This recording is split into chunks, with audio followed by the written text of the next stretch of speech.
Hey, welcome back to the About the Labor podcast here at VikingsTerritory.com. I am BJ Reidell, back here with my guy, Drew Mahowald, and today we're going to do three things that we generally do during the middle of the week.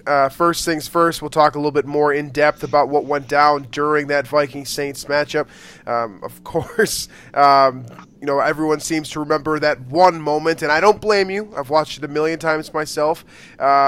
But there was other plays in that game as well, so we'll talk a little bit more on that. After that, we'll kind of jump into a little bit of a preface to Vikings-Eagles. It is early in the week. It's tough to kind of gauge what this matchup is going to look like, so we'll kind of talk a little bit about what we're seeing, just our initial thoughts, that type of thing. Then we'll finish up with a little bit on the Jacksonville Jaguars and the New England Patriots, which team, I guess, looks the best in terms of what the Vikings' strengths are, and we'll kind of talk about that a little bit. And we'll be talking about all three of these things probably throughout the week, just because postseason football, there's only 4 teams remaining. Not a whole lot to work with on that front, but we'll do our best. So let's start here with a word from our sponsor. This week it's Black Stack Brewing. Okay, so last week's watch party was incredibly successful. About as successful as I could personally ask for. There's tons of Vikings jerseys. I met a couple of different guys that said they listened to the show. That was really, that was cool for me. And hopefully everyone had a good time, or at least, had as much fun as it looked like everyone was having. The celebration was unbelievable, and kind of what I'm ramping up to here is that we're doing it again on Sunday. But we're kind of beefing it up a little bit here. So on top of just the watch party on that huge 190-inch TV, there will also be Drew and myself. We'll be doing a pregame show ahead. And we're kind of still working out some other details on kind of what that pregame show is going to look like, whether that's just going to be kind of like a live thing with speakers and possibly, other equipment and what kind of stuff, or if it's going to be a Periscope type thing. So that's something we're still kind of working out. But it will be there live in action before the game at Black Stack Brewing. That's 755 North Pryor. Keep that in mind. And yeah, so we'll be detailing this throughout the week, but that's kind of the early. It's going to be a good time. It's going to be a good time. It'll definitely be a good time. So, all right, Drew, let's jump into some Vikings football stuff, starting with that Vikings-Saints film review here. So, as I mentioned during the intro, it's been personally challenging for me to just get over that one play, right? I've seen this I've seen this on Twitter quite a bit. My buddies, when they text me and stuff like that, I'm getting a lot of the same, frame of reference that, it's surreal. It's one of those things where everyone's still saying, like, this doesn't happen to us, but it did, right? And so for me, it's been hard to kind of get past that thought in itself. So let's try to finish that off right now and get past this moment now and try to move on to the Eagles. And sure. I think the best way for you and I to do that is simply to talk it out. So feelings, however, 48 hours later on that Stephon Diggs touchdown, the 61-yarder that broke Minneapolis, the Minneapolis Miracle as people are calling it now. Touchdown? Yeah. What are your thoughts? Obviously I still really can't believe it. I don't think I really ever will kind of really fully wrap my head around what happened, but I guess we can talk a little bit about Marcus Williams here because of phenomenal rookie season, and it's just he made one miscalculation, and it's unfortunate for him because clearly, if you want to look at it this way, he cost his team the game. If you want to look at it it depends on the kind of person you are. If you're, heavy emphasis on the late game moments, then you're going to say that this man cost the Saints a game. But, credits to Stephon Diggs for staying in bounds and understanding that, so Nate Burleson talked about this in depth on, I believe it was the Good Morning Football show or on NFL Network. And he said, when you're running that corner route as a receiver, you pinpoint, who's in front of you, who is the safety that you're that would be behind you when you turn to catch, and then who you're running past when you go to make that route. And he identified number 43 Marcus Williams as the guy behind him when he leaped to make that catch. And then as he comes down, you could see Diggs. You kind of look back and see number 43 on the ground. So I think when I saw that, I saw Diggs look at that, and I'd probably, I think he was thinking, well, I have nothing behind me now because the guy that was supposed to be behind me just missed me. And so then I think that's when he realized, okay, I can stay in bounds and actually go for this thing. And it all worked out. Keenum, for what it's worth, Keenum there again. I said this last show, but that was one heck of a throw too. That even if Diggs gets out of bounds, the Vikings are still in a good chance to win that game. So, it's excellent stuff. I will never wrap my head around how it happened, what happened. That's how I feel. But I will say the Everson Griffin reaction video from his sound effects, or he was wired. That's probably the best thing to ever come of this touchdown, to be honest with you, because Everson Griffin literally he was arms out, eyes as wide as can be, in complete shock for literally about 2 minutes straight on that video. It's great stuff. It's that Everson Griffin reaction video is great for a number of different reasons. First of all, like you said, if you just check out the video, I'm going to explain it to you through audio here real quick as best as I can, but just check this out because it's I believe it's on the NFL official Twitter and Instagram account or somewhere. It's on my Twitter timeline. I believe it's on Drew's as well. So if you do use Twitter, for those of you who are on the social media, check that out. But basically, it's funny because Everson Griffin has these huge wide eyes and he's trying to figure out what's going on. Because he's just wow, that's unprecedented. And he had the same feeling as I think a lot of fans did. And then you've got guys like C.J. Ham, who's just smiling and kind of enjoying himself. Yep, another day at the office. I saw a couple people making that joke. And then Teddy Bridgewater had this big smile, he just knew it was going to happen. He's just... Yeah, Linval Joseph picking up Everson, probably the only man on the team that could actually lift him. And jiggle him too. Yeah. It's... Yeah, it was, that was definitely a special moment for sure.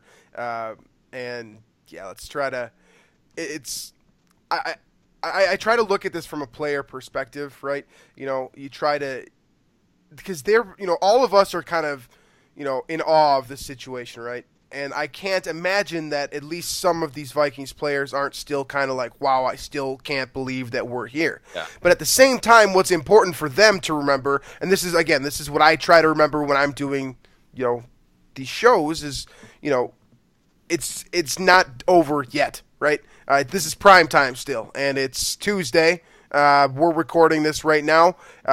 Vikings are probably, in my estimation, they probably had, a day off on Monday, I would assume, something like that. And then they're back on the grind from Tuesday through Friday here. And then you get into the matchup here, and that's, it's still game time, right? We're not done yet.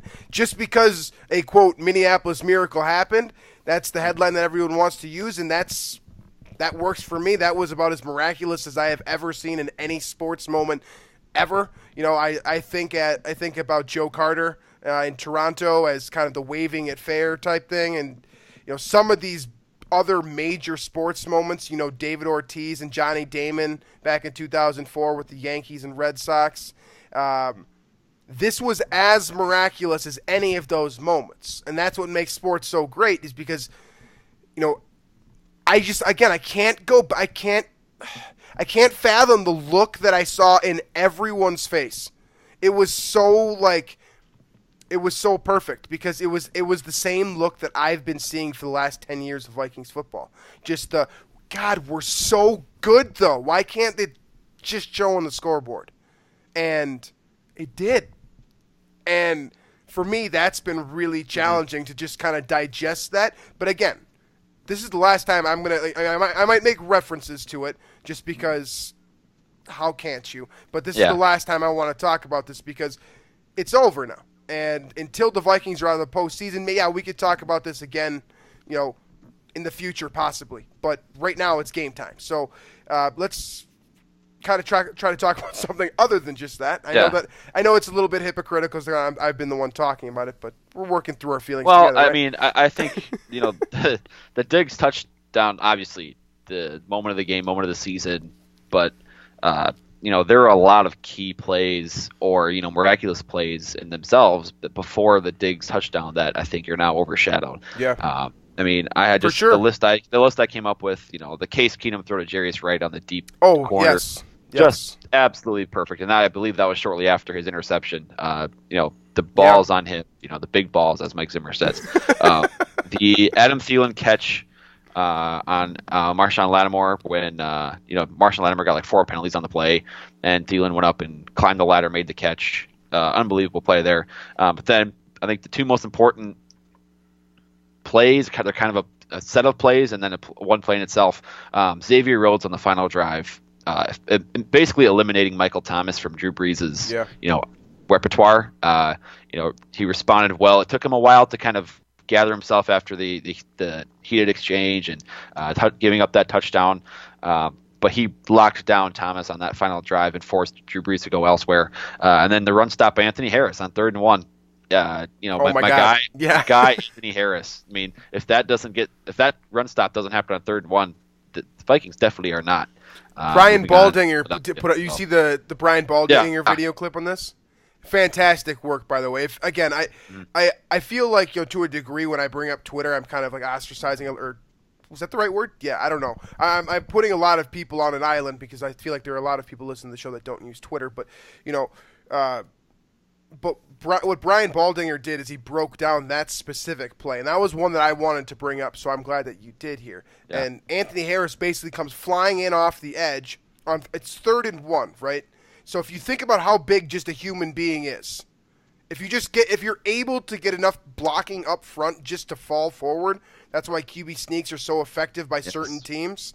1 yard is very, again, relatively speaking to the NFL, very simple to get for a lot of these players. Some of these big fullbacks and stuff like that, Jerome Bettis made this look easy. Michael Turner made this look easy, that type of thing. Tom Brady, for whatever reason, has made a ton of money off of the QB sneak. And the point here is that Anthony Harris is coming in as a replacement for Andrew Sendejo. That should not be overshadowed. Sendejo got lit up by Michael Thomas. I don't know if that was legal. It didn't look awesome. We talked a little bit about that on the last show, but again, that's. I don't think we'll ever know. We'll never. I mean, we'll never know Thomas's intent. Right. And I kind of tend to think it wasn't. He wasn't intending to knock Sendejo out of the game, but we'll never know. I don't. And I'm not going to judge him for that type of thing because I don't know Michael Thomas. I don't know. But point being here, Anthony Harris comes in as a replacement. This is a guy that Drew and I have talked about quite a bit. Just because he's looked so great in coverage, right? He's been outstanding in coverage throughout his tenure with the Vikings. Back when he was in college as well at Virginia, he definitely had coverage skills throughout. You saw it show up in a couple of big times on his film from that period of his life. But he's never been the most efficient tackler. He's gotten ran over by guys like Larry Fitzgerald. I've said this how many times on the show. Michael Floyd actually blew him up before. That was on Michael Floyd's touchdown run, right? Larry Fitzgerald blew up Anthony Harris, and Michael Floyd went to the house. That was against Arizona a couple of years ago. But again, back to my point here, it's a situation where it's very difficult to stop the offense from getting 1 yard. And like Drew said, game is probably over. It's for sure over. Saints win. Saints are moving to Philadelphia, and we're not talking about a Minneapolis Miracle at all. And Anthony Harris comes flying in there, and he makes a shoestring tackle. And again, this was, like you said, it's the big play at the end is overshadowing a lot of kind of what led up to it. I really like that point that you made because Anthony Harris there quite literally saved the game. Like he did, and people don't know 41 because they don't see him out there as much. And so that's why I think it's so cool when guys like Brian Baldinger put up these video clips on Twitter of kind of breaking down kind of the moments that lead up to the moment. That's big, right? So, So any final thoughts on that play before we move on to something else here?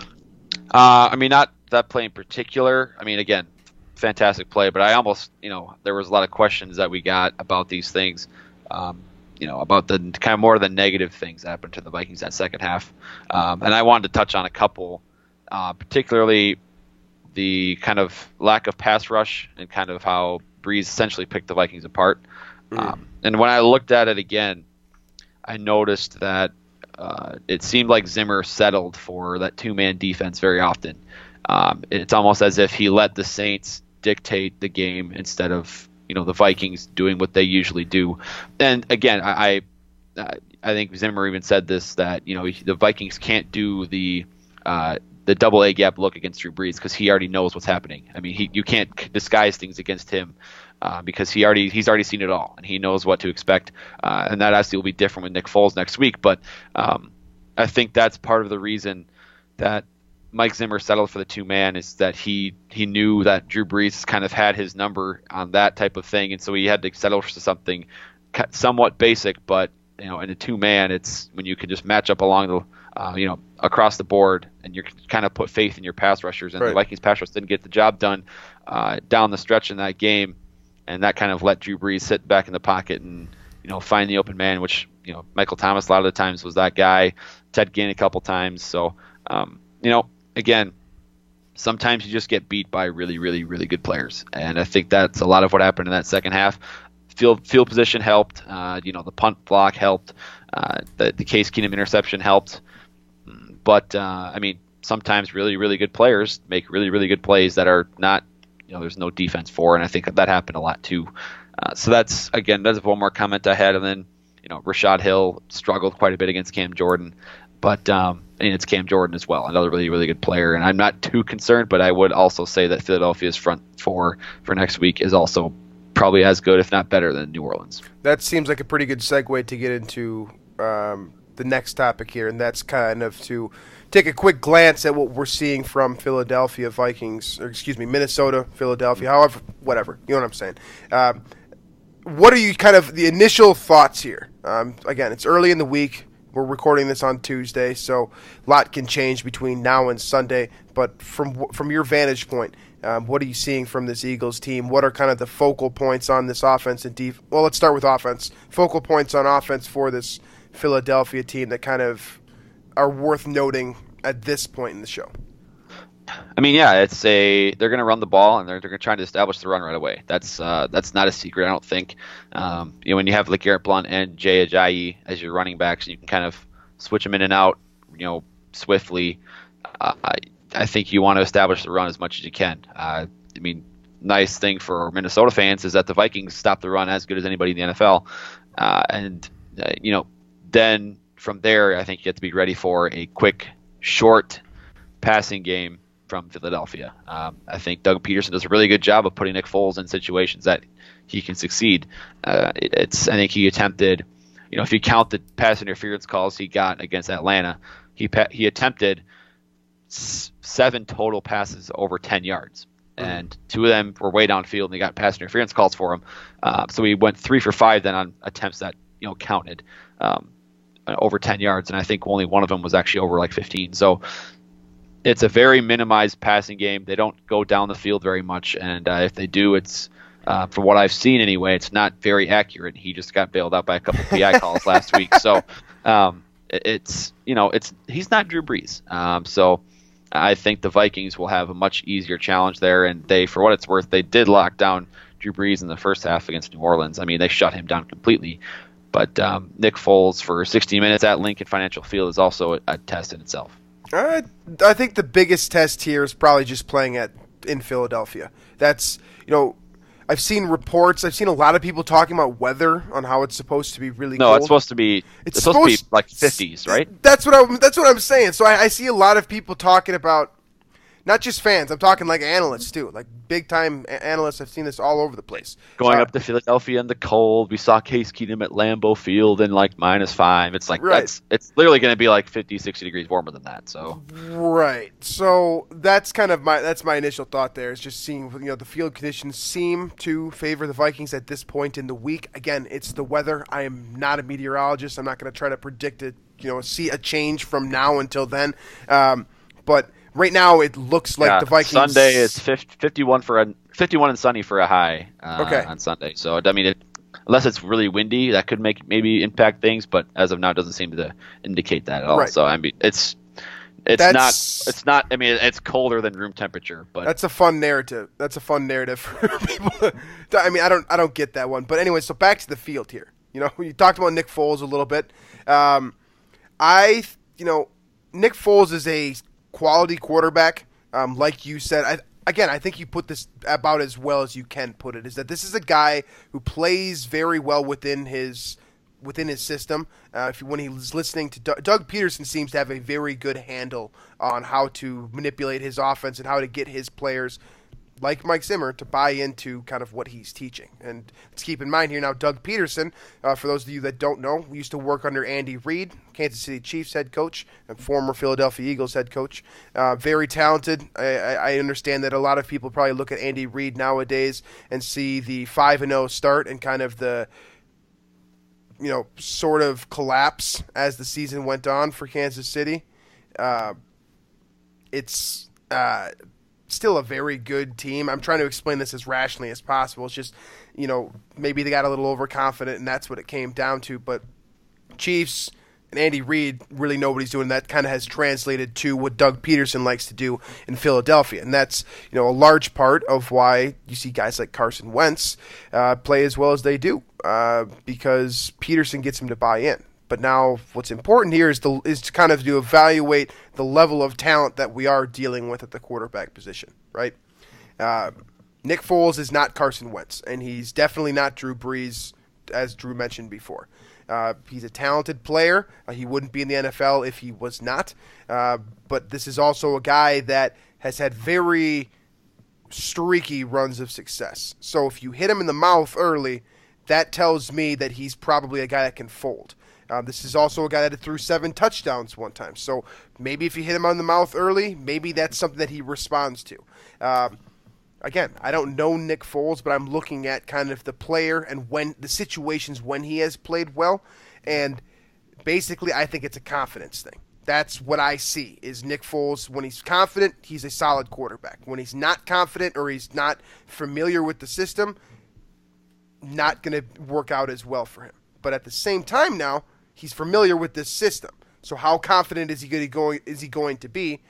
My instant thought, kind of something that I've been watching for, is hit this guy. Get him early and hit him legally, of course. Mm-hmm. I'm not going to promote illegal hits. Hit him legally. Get him, get the shoulder pads up. Make sure that he's kind of taking the brunt of every single hit. Tackle efficiently. Same thing that all these coaches, Andre Patterson coaches as well. Jerry Gray coaches it well. Mike Zimmer, of course, coaches it well. George Edwards does it well as well. This is a group of defensive coaches that know how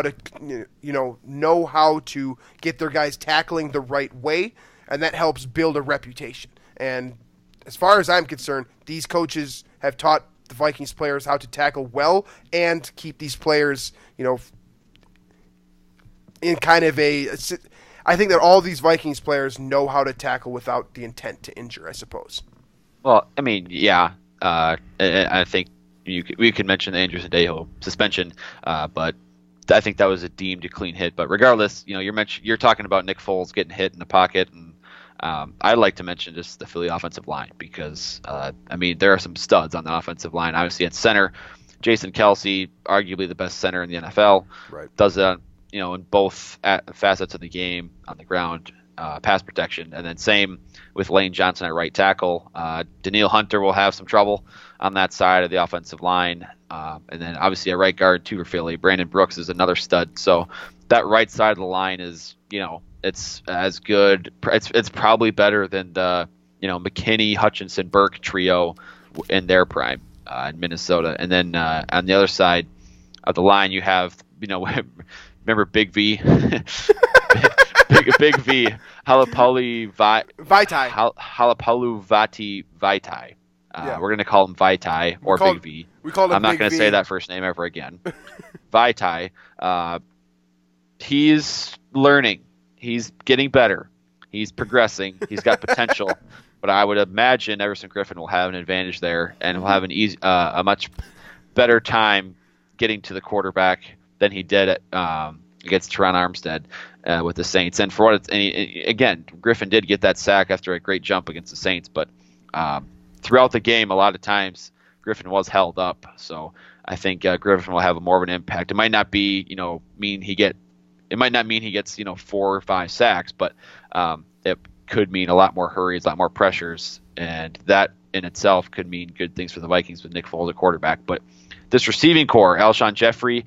I think the Vikings have a good matchup for him. Xavier Rhodes. Torrey Smith. I think the Vikings have a good matchup for him. Trey Waynes, a speedster on a speedster, guy that doesn't run terribly precise routes when it comes to short, intermediate stuff. Then you have Nelson Aguilar in the slot, who has been very, very good for Philadelphia, but that'll be up to Terrence Newman and or Mackenzie Alexander. I think this offense has a lot of potential in Philly. I think obviously with Carson Wentz, it is very, very good. But I think with Nick Foles, they're going to be very reliant on getting the run established. And I think the Vikings can stop that. I think that's going to be,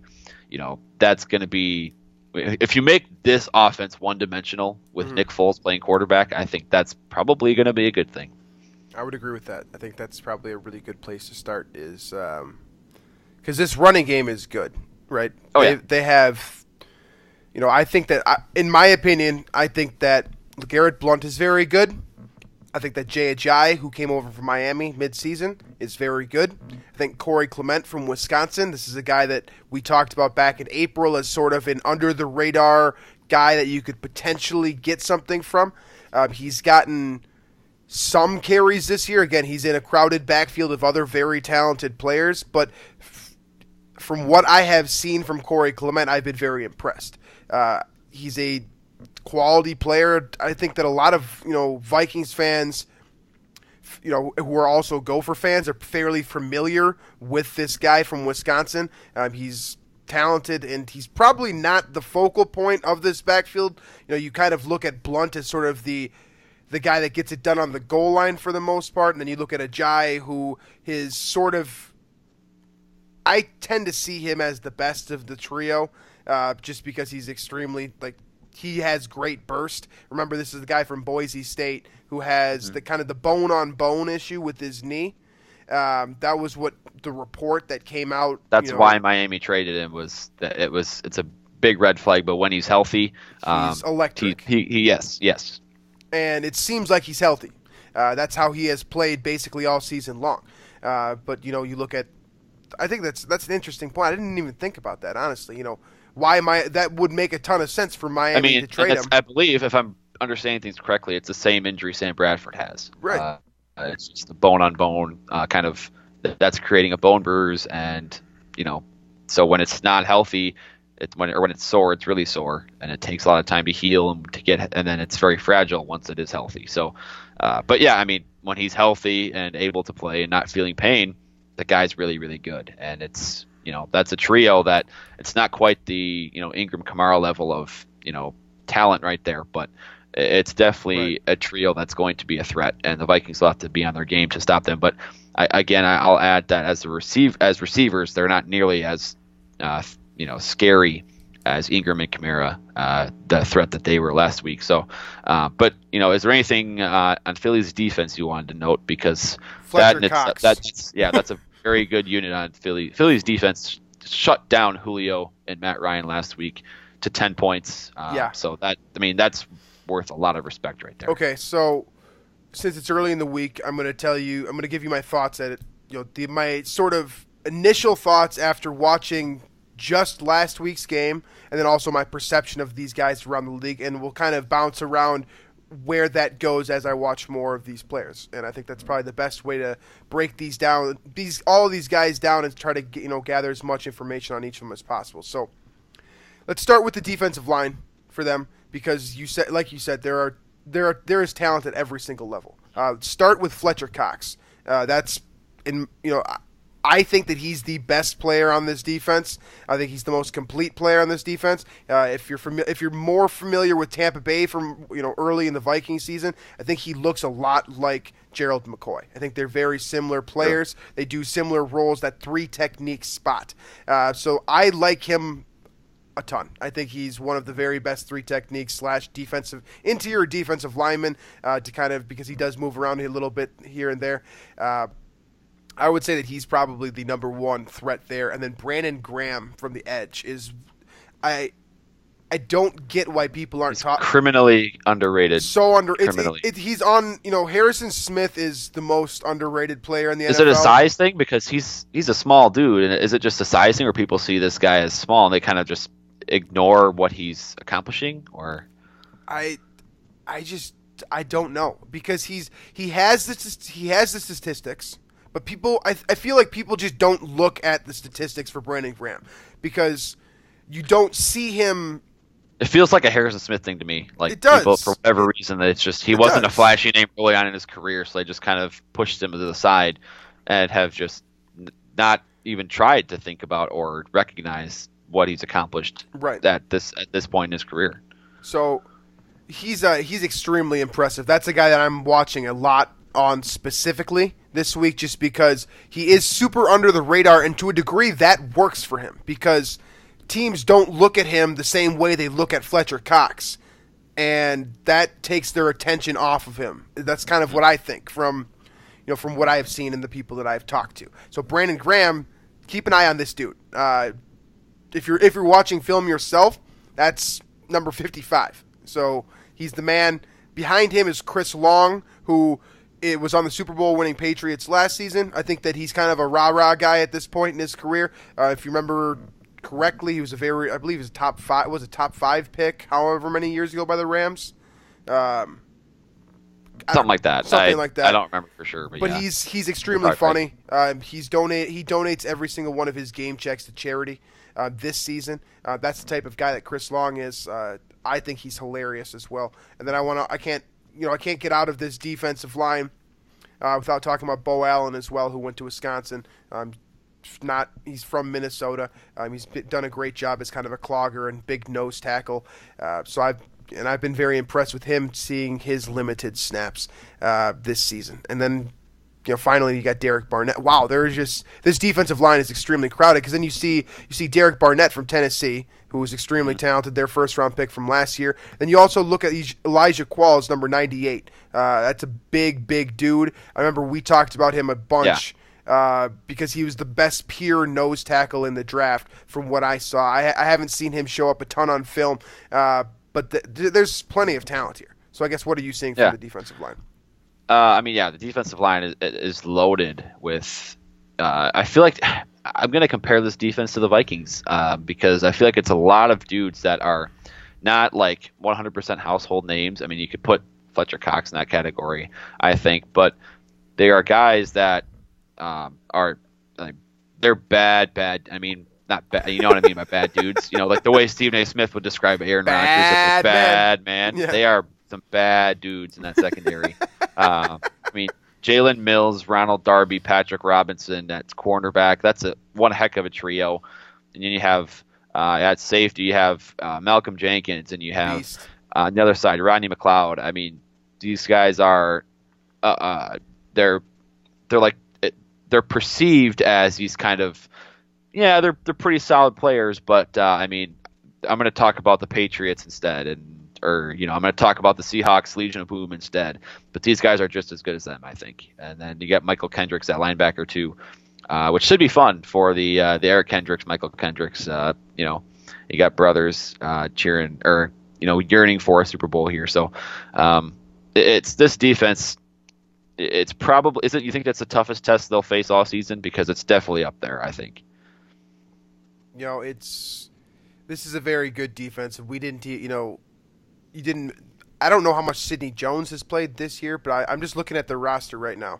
And Rasul Douglas and Sidney Jones in that secondary are two players that we both liked, that I remember talking about back in April. Sidney Jones being I believe the Washington kid that looks quite a bit like Richard Sherman. He had the Achilles injury, I believe. Right. Before. So from a physical standpoint, this guy looks like Richard Sherman, and he hasn't gotten to play much from what I've seen. But that's another player that I don't know if he's going to show up in this game. I'm looking at the roster right now and trying to remember as much as I do because it is early in the week. And Jalen Mills, like you said, has been very good this year. Ronald Darby is one of my favorite cornerbacks in the NFL. Quieter player. Again, relative to the NFL, this is a quieter cornerback. Florida State guy. I loved his film coming out. I thought he was one of the best pure cover guys in his class. I think he was a second-round pick. He's the guy that locked down Julio when it mattered last week. So. Right. He extremely, extremely talented, and he got traded by Buffalo, right? That's where he started. Might have been Buffalo. I'll have to double check, but yeah. It was Buffalo. That's insane. Buffalo traded him, and now he's in Philadelphia. And I think it was kind of, to a degree, it was a win-win trade because I think Buffalo kind of got what they wanted too. and they still ended up in the postseason.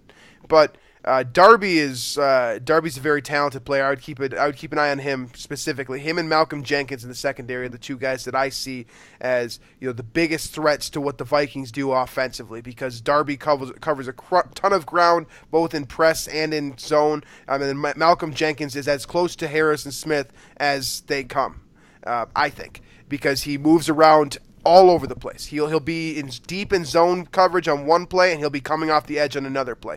And if you watch Harrison Smith specifically, when you watch Harrison Smith specifically, what makes him so great is that he is moved around everywhere, and that's to a degree what they do with Malcolm Jenkins as well. So let's finish up with the linebackers, just because kind of to give an initial glance, and I guess we'll focus more on some of these players that we've talked a little bit more at length about later on in the week. Michael Kendricks is the one that jumps out to me because that's Eric's brother. Similar skill set, I think. He covers well. He ranges sideline to sideline well. And he's, like I said, he's got a lot of the same traits as Eric Kendricks, the Vikings linebacker. But they're not, I guess they're not the same player. They're from the same gene pool. Right?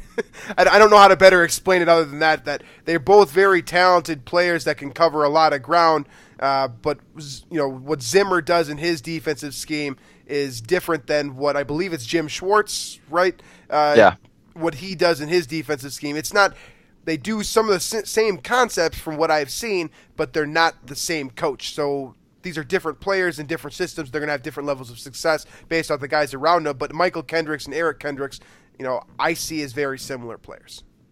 Yeah, I mean, I would agree with that. And then you have, I think the Eagles linebackers are very, very good in coverage. I mean, Nigel Bradham as well, another excellent player too. Yes. And then I remember Jordan Hicks too. Even last year when he had to step in, he might be the third linebacker in their 4-3, but another guy. Hicks is on IR, I believe. But Hicks is he okay? Hicks is a beast, though. He was the guy. Okay, he was. Yeah. He was their third guy. But regardless, they have a lot of guys that can cover, and I would assume they're replacements. It looks like Najee Good, another guy that's in there. I mean, they know what they're doing, and I think this is going to be a very difficult test, much tougher test than Saints defense. I'm trying to think back to last time the Vikings played a defense this good, and I'm honestly having a harder time thinking of it because they might not have played a defense this good. So big test for Case Keenum in the offense, big test. But I mean, we'll get into it more on Friday. I know you wanted to touch a little bit on Patriots and Jags, just kind of what you see briefly, because obviously this is a Vikings show and this is not a Vikings game, but it could be a potential matchup. It is relevant. It is relevant, I think, at this point. So Patriots, Jaguars. Again, I haven't studied either of these teams at significant length. What I know about these teams is what I have seen relatively recently and kind of what I remember.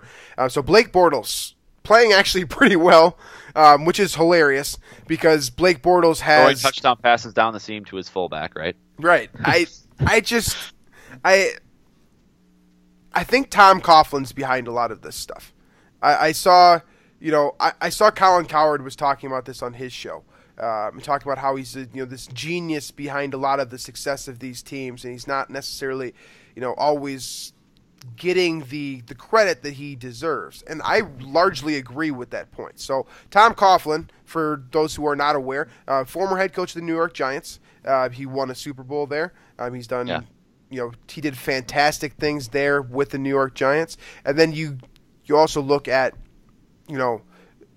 what he was able to accomplish with Eli Manning, kind of overcoming a lot of different, things and stuff, and just a lot of what comes with being in New York. Right. Well, and the success Coughlin had too in Jacksonville before going to New York. He was the head coach for Jacksonville when they were good. I mean, the last time the Jags were good was Tom Coughlin. So that man knows what he's doing, and I think he's obviously a big reason for kind of this resurgence of the Jacksonville Jaguars. It's basically been since he was there that they were relevant, and now he's back, and now they're relevant again. He is their vice president of player personnel, if I have that correct. Something along. He has a large hand in the personnel and the players that have brought in. And so I really like what he's doing. In about a year's time here, he seems to have he has everyone on the same page, I think, and then a lot of the credit has to go down to the coaching staff and things of that nature. But primarily, what you're going to see from this team is you've got some very good wide receivers, some very talented wide receivers. Keelan Cole. Yeah, right. I got the name right. Something like that. He's been extremely impressive. I've been watching him for a number of weeks. Undrafted, yeah, extremely impressive player. And I you look at just the rest of the roster. It's incredibly it's incredible. That defense, man. I mean, Calais Campbell, one of your favorites on there, just the human tree.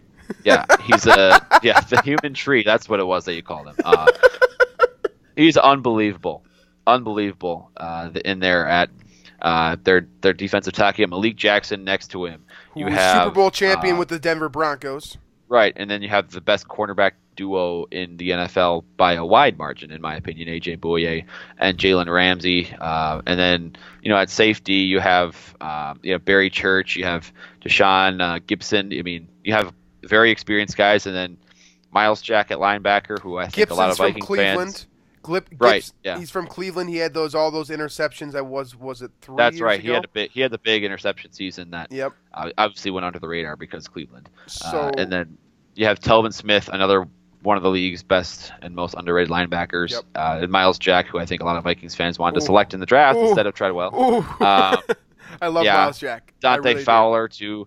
It's just loaded defense. Right. Just a loaded defense. And I think we may have seen kind of a rise in Jacksonville's defense coming based on the talent that they were bringing in over the past few years, but we did not see. I don't think at least I didn't see this much of a boost in what they, in their production. And I think if there's one defense in the AFC anyway that could slow down Tom Brady and Josh McDaniels and that offense, it might be this. It definitely is this group right here. So I feel like if they're going to win, it's going to be ugly. It's going to be reminiscent of when the Jets would beat the Patriots, I think a few years back with Rex Ryan and company and Mark Sanchez at quarterback. It's going to be similar to that, where it's going to be like 17-14 or something like that. Just a low scoring game. Honestly, I think both these games this weekend are going to be relatively low scoring. It's going to be fun for those football fans out there who like defense, which I can't imagine is too many of the demographic. But I love defense. Love cornerbacks. I do. From the offensive perspective, though, we were talking before about the receivers. With Alan Hearns, I don't think we mentioned him. Marquise Lee from USC, very talented. Keelan Cole is the one I'm saying to keep an eye on, just because he seems to be getting free more and more frequently. But let's keep in mind here that these are the guys in their IR right now: Allen Robinson and Rashad Green.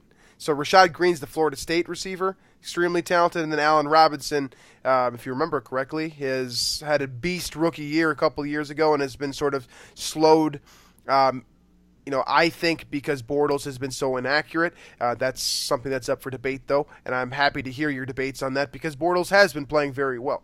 I think on this show about 13 months ago, we had a debate about whether Teddy Bridgewater on one leg would be better than Blake Bortles. Is that what we did? Yeah, because the Vikings played the Jags last year, later in the year, I believe. And I think you said that. I argued in favor of Teddy. I did. I remember that. I did that, and I'm not ashamed of that comment because I think that Bortles has gotten better. I think that he was bad when I said that. When I said that, I still believe that Teddy Bridgewater on one leg could have outthrown Blake Bortles. But he has progressively gotten better as this season has gone on, which is a testament to him because people are always throwing and I think all kinds of stuff at Blake Bortles, and he's kind of fought through it, and he's been the bigger man, I think, and he's incredible. It's been incredible to see his rise. So I think that they have a very real chance to beat the Patriots this weekend. Which, can you even imagine saying that a couple years ago? The Jacksonville Jaguars. I still can't imagine saying it. I can't even. Doug Marrone. By the way, this is Doug Marrone we're talking about, who I like. I think he's a good coach, but he's never had a great reputation. Doug Marrone and the Jacksonville Jaguars beating the New England Patriots. That's a possibility this weekend. That's a very real possibility, and I don't think that's something that we would have been even considering, looking back at, like, even by week 5 when we knew what this defense had. I don't think we would have, the balls to say, as Mike Simmers would say. Vikings, Jaguars, Super Bowl, 1st to 4 wins, right? Yeah. Whoever gets the second safety first. Yeah. Probably going to win that game. But that would be a lot of fun. I would enjoy like you said, that'd be the worst thing in the world for the NFL, but that's kind of to me that kind of it might be the best thing though for the NFL. No, nobody would want to see that. I mean, people would be like, I don't even care enough to watch the commercials. I just want to see somebody win, and it would go on and on and on. Nobody would be scoring. I don't know. I mean, I know I'd watch it because obviously it's the Vikings, and I don't care who it is. You look at. Maybe ultimately what needs to happen is people need to be educated on how much fun defense can be, because this Jacksonville Jaguars team, they definitely make it look fun. Jalen Ramsey has a ton of fun out there. Like you said, A.J. Boye, who is a guy that you seem to have latched onto over the last couple of years of the show and really appreciate his game. Houston last year. Mm-hmm. Yeah, he's always been very good. That's a good team, man. I'm just saying that at first glance here, I think that Jacksonville has a very real chance to defeat the New England Patriots this week. And we'll see what happens on that front, but that's kind of what I'm seeing, midweek here. So sure. Let's see what we got. Get into a few. I asked our followers on Twitter, if they had any questions or things they wanted us to briefly discuss as part of our, review of the Saints-Vikings game. So I'll go through a few of those. Let's see. Here's one from Luke Timmons at WildScolger93. How do we limit QB pressures and hits? Philly has a tough front seven like the Saints. Absolutely correct on that one. Keenum seemed flustered against the Saints, especially after the interception. So what do you think about that? I kind of look at Rashad Hill versus Cameron Jordan as kind of a big one. It didn't seem like the Vikings gave Hill a lot of help and left him isolated there a lot. And there was actually on the interception, it was Kyle Rudolph versus Cameron Jordan. Straight up one-on-one, which obviously is not good. So I think if it was me, I would make sure to get help to Rashad Hill, which I believe he'll be going up against Brandon Graham often on that side. I think you got to give him some help. And then I think on the interior as well, placing your double teams correctly on Fletcher Cox, hopefully, and then I think you can, at least survive those matchups. Yeah, I think, there's not a good way to answer this question. I think that Drew did a good job with what he just said right there, for the most part. It's a situation where there isn't a right way to stop great pass rushers, right? You just have to hope that these offensive linemen for the Vikings, whether that's Rashad Hill, whether that's Riley Reif, whether that's Pat Elflein, whoever is getting stuck against one of these beasts, is able to kind of set their feet effectively. We've seen kind of the best way to explain this from what I understand about offensive linemen, and I'll be forthright with you. That's probably the position that I understand the least from a scouting perspective. You got to be able to set your anchor, and that's really, really important against power rushers, specifically guys like Fletcher Cox, who will try to beat you with straight power and then kind of get you with some finesse as well.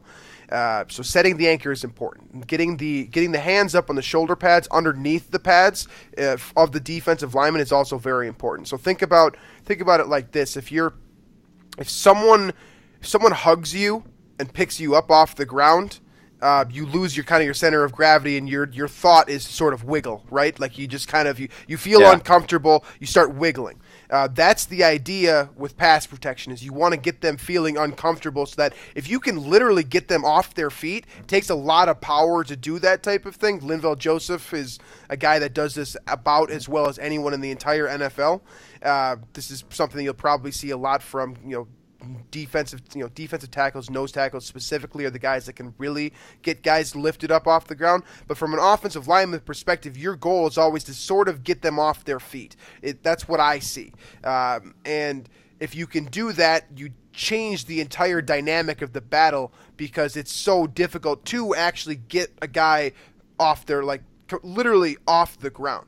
So that's the best way to neutralize any pass rusher. But I just want to throw this out there one final time, is that Brandon Graham and Fletcher Cox, both of those guys do power and finesse very effectively from my vantage point. Yeah, I would agree with most of that stuff there. I mean, and part of it too is it's similar to the cornerbacks. Kind of the rule of thumb here is that you're going to get beat a few times, and not at the rate that cornerbacks get beat. But I think it's inherent that at some point offensive linemen, and if you're going up against guys as talented, as this Eagles team, you're going to get beat once in a while. I think it's just dependent then on if you get the right play call that negates it, or other things. Keenum gets the ball out. If you're calling a draw play, screen play, whatever, then I think you can get around it. But next one here from John Quick at John Too Quick for me. It's a pretty good hit. It's a pretty good handle. I like it. He says Keenum was bailed out of a pretty mediocre performance by the Diggs throw. The interception cost the Vikings points. Plus gave the Saints short field. He took a sack on the first drive of the second half that cost the Vikings a field goal. Does it warrant looking to Sam or Teddy next week? I have a quick answer here. No. Yeah. No. I agree with you. I really don't think you leave your starting quarterback who has led you now to a 14-3 record and go to either Teddy Bridgewater, who has not played competitive football for 2 years, or Sam Bradford, who has practiced 7 times, since week 5. I'm not ready to do either one of those. So I don't know if you don't have a different answer. Yeah, I'll add information to what you're saying to kind of try to clarify the best way I can here. That Case Keenum is the guy, and he is the guy until he's not the guy anymore, and that's a cliche. And so let me explain how that cliche really works here, is that Case Keenum won this football game, ultimately. When it came down to the moment that the Vikings needed to have it was a critically accurate pass. He may not have known where that ball was going, but it gave Stephon Diggs the perfect opportunity to catch that ball and do something with it. Marcus Williams came in, and honestly, I saw someone do a film review of this. And I kind of agree with it that Marcus Williams might have played that well. Like, he came in trying to get Stephon Diggs on the ground. He had the right idea, I think. He came in a little bit too fast, right. And a throw. It was the angle. And ultimately, so Marcus Williams, you look at that play and everyone thinks he's stupid, right? I don't think it was stupid because he came in and he's trying to keep Stephon Diggs in bounds. And Diggs mentioned this in his press conference that, he was bracing to be hit, and that's kind of why it was so weird when he landed on the ground, because he felt the guy fly right by him. And at that point, Diggs knew the coverage, so he knew that Marcus Williams wasn't back deep anymore, and he took off running, despite the fact that, I've heard that Zimmer was yelling at him to get out of bounds. I'm sure everybody was. Everybody in the stadium probably was yelling at him to get out of bounds, but. And then he took off running, and it was it Ron Johnson, I believe, was standing on the sideline. You could see there's a picture of him just pointing to go. That's Greg Coleman. Greg Coleman. Yeah.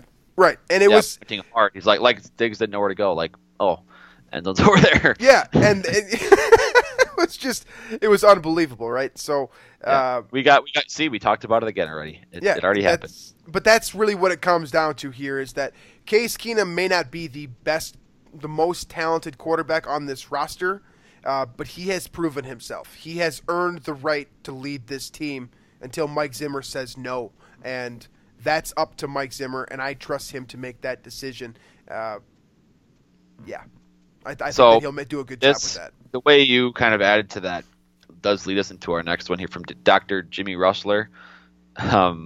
Thanks, Doc, for the question. But he says, what are our thoughts on QB wins? Because, he says, looking back at this game, there's kind of a QB wins argument to be had about Keenum and his performance. He got it done in the end, deserves the win, but also, we talked about a lot of the other parts of the game. So, and I'm very anti-QB wins myself. Me too. But I understand. It depends. I just think, if there's 11 guys on the field, putting a lot of the blame and or a lot of the, glory on one guy, I just don't like doing. But right. Yeah. I think the Vikings are the same way. From what I see and what I hear from these players, it's very team oriented. I think a lot of people look at Case Keenum and are understanding that he's not the most naturally talented quarterback of all time. But like Mike Zimmer says, he's got balls. He's got the guts to make that pass. I can't remember who broke it down, but on that concept, it looked like Jarius Wright was probably the first read on that play. They ran that play 2 plays earlier, the exact same one, and they threw it to Wright, but he slipped and fell down. And so I think the Saints, I think it was Ken Crawley who on the previous one was kind of playing deeper for Diggs. Mm-hmm. And then the next time they ran it, Keenum recognized that Crawley was playing up on Wright to take that throw away. So he launched it deep to Diggs, and there was a small opening there because obviously Marcus Williams was playing prevent and trying to allow nothing behind him. And so that window was there, and Keenum found it and recognized it. So I think you have to give credit there. But, I mean, again, Diggs had to make the catch. The protection had to hold up. Yeah. There's so many different things. The protection was great on that play, too. Yes. Let me try to kind of cross-reference this to help. I think this will help people understand. Do you remember against Arizona 2 years ago in 2015 when Matt Khalil, right? Teddy Bridgewater took all the heat for this, and we immediately were yelling at people everywhere, whether that was on Twitter, whether it was on the podcast, whether it was writing something. So kind of for those that do not remember, to break it down a little bit, the Vikings were in a situation. I believe it was against. I believe they were down 3 at Arizona, which Arizona. It was a Thursday night game. It was a Thursday night game. They ended up being a number 2 seed, and this is a Thursday night game that was obviously important for the playoff stretch. And I think the Vikings were down about the 30 or 35 yard line of Arizona. Like they were, in Blair Walsh field goal range, and I think they were just trying to get closer. Right. And Dwight Freeney pulls a spin move on Khalil, sends Khalil on his butt. Yes. And ends up he was in the backfield in about 2 seconds. Not even. I mean, it was the fastest thing I've ever seen from a 35-year-old pass rusher. It was unbelievable. And so what happened there, if you guys remember, right? It's a fumble from Teddy Bridgewater. Arizona falls on it. Game over. And so now everyone blames that play on Teddy Bridgewater. I still see people blaming plays like that on Teddy Bridgewater. That's on Matt Khalil for not laying his block. But again, it's on everyone because it's ultimately on everyone because the fumble lost, but the team lost, right? But Matt Khalil is the one that blew that specific play, and that makes Teddy Bridgewater look like a bad quarterback because. Yep. Realistically speaking, he should have had 3, 4, 5 seconds there to get the ball away. And I can't remember off the top of my head if the receivers were getting open or not, if he had anyone open to work with. But Matt Khalil definitely blew that play on the left side, and that gave Teddy Bridgewater a negative image. And so, to a degree, what Case Keenum has done this year is impressive, not just because the completion numbers are very high, relative to the league, not just because he doesn't have that many interceptions relative to, kind of the dumb throws that he makes on occasion. But what's impressive about Keenum is that he's had the guts to do all of these things, and he's had the escapability in the pocket that Sam Bradford definitely does not have anymore, and Teddy Bridgewater may or may not still have. And that's kind of what makes him the QB for this team, and what makes him the perfect option for the Vikings. Now listen to this part right now. Right. Yeah, I mean, we can talk about talent and potential and everything else, but I think Keenum has definitely earned the right, given the success of the team. And again, that's not all on him and what he's done, but it seems like he fits, and so that's what the Vikings are going to go with. But it looks like we're running out of time. Yeah. How many left do you think we should? That's probably good. Have too many. It's probably good for today. Do I think we should be done, or one more? We can do. Well, we're at 59 minutes right now, so let's do this. Let's do one more. Let's do one more. We'll do one more, and then we'll either save the other ones for next time. We can probably do that because we actually have quite a bit of surplus here. Maybe we'll do a mailbag episode next week or for the next show. Yeah, sure. Ben Anderson at Ben Anderson NFL. Otherwise, the rest of you that have questions, we'll get to those eventually. It just won't be on this show. He says, as not fun as it may seem, I'd really like you guys to go dig deep into the reasons why the Vikings gave up the 17-0 lead. Easy answers are Breeds' Hall of Fame quarterback, Case threw a pick, Sendejo got hurt. But he thinks, he needs some deeper reasoning as to why that happened. It's reminiscent of the Redskins and Lions games in which the Vikings kind of let them back in the game. So what do you think there? Do you have any deeper thing? Because we have mentioned a lot. I will give him that about Drew Brees being very good. But what do you got? I'll round it out with just by saying that, to a degree, I think that you look at the situation itself, right? So I think we've ran through a lot of the key moments and the key plays, but the moment itself, going up 17-0 in a postseason game against the New Orleans Saints, who are a good team. Maybe the Vikings went into the locker room at half and just were like, wow, we're up by 2 scores. We only need 4 more points to get to 21, and we normally win when we get to 21 points.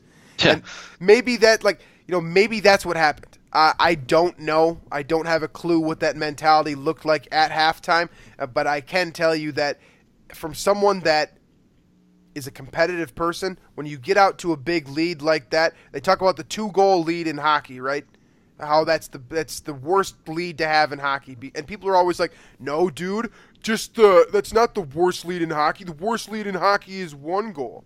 Well, no, you're missing the point, man. It's to say that, once you allow 1 touchdown, the confidence falls off a cliff. The momentum swing starts to happen. Mm-hmm. And if the Saints, which they did in this game, have a Hall of Fame quarterback and kind of kept their edge, they were able to come back quickly. So to me, I look at that situation from an outside standpoint and I say, okay, the Vikings have done this before.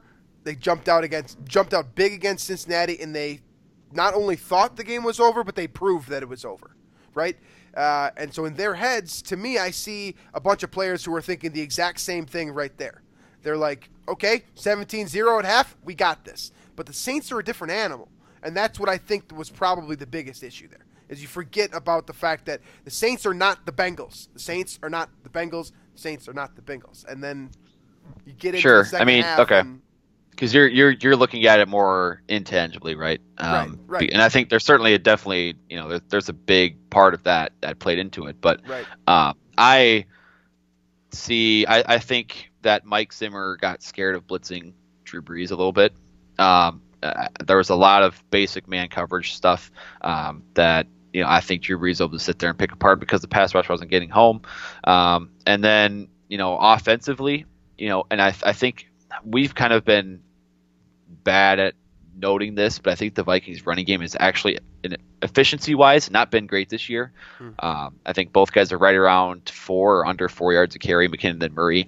They just run a lot, and because they're ahead, so their aggregate numbers are high. Right. But it's not very efficient, and when you're trying to put games away, you need to run the ball efficiently.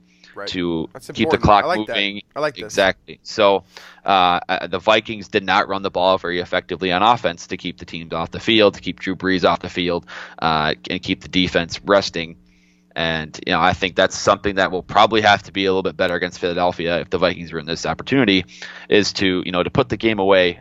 Latavius Murray, Jerick McKinnon, the offensive line, they need to be better at keeping drives alive, converting on 3rd and 4, 3rd and 2, or avoiding a 3rd and 8, or avoiding a 2nd and 12, or something like that. Because I think the Vikings failed there, and I think that's kind of how things, how that the snowball, I guess, kind of really grew.